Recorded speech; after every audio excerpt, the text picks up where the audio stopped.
Hi, I'm Prerna Reddy. I'm the director of the Talk Learn Rehabilitation Center, Hyderabad. Today I'm going to talk about a very important topic, echolalia. A lot of parents that come to us, my child in speech say we have echolalia, and echolalia is treated in a very negative term. They always say this echolalia should stop, only then my child will start communicating more relevantly to me. Okay, so now echolalia, why does it happen? How does echolalia look like, and what can it actually mean? Echolalia can look like, echolalia is of two types basically. One is immediate echolalia. So if I say what is this, the child will repeat what is this immediately. So whatever you are telling, the child just repeats it as is. That's immediate echolalia. The second type is delayed echolalia. So suppose you say something like, oh, it fell down. Now the child might use it later, maybe relevant to the situation or may not. If something falls down, the child might say, oh, it fell down, or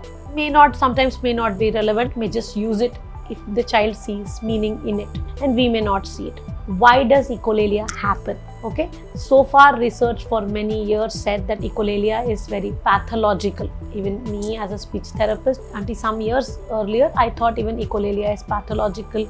I need to stop, and it is something that needs to be broken down. Now we understand, because of Gestalt language processing and the evidence that has come up, that echolalia is meaningful and the child is trying to communicate something at that point of time.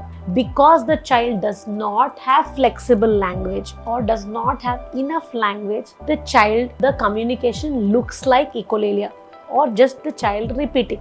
But when you look at the way that the child is repeating, what the child is reporting, what information, you get that what he communicated was meaningful, but it was not understood by you. Now, what does echolalia mean for us? It means it's the first stage of Gestalt language processing, that the child is processing language the Gestalt way, and that's why the child has echolalia, is what we understand now. And as parents, what should you do? If your child has echolalia, what you should do? First thing, stop thinking it is pathological and it is something that you need to stop. Second thing, recognize that your child might be a Gestalt language processor and ask your speech therapist, what is Gestalt language processing and how should I support my child for Gestalt language processing? Thank you.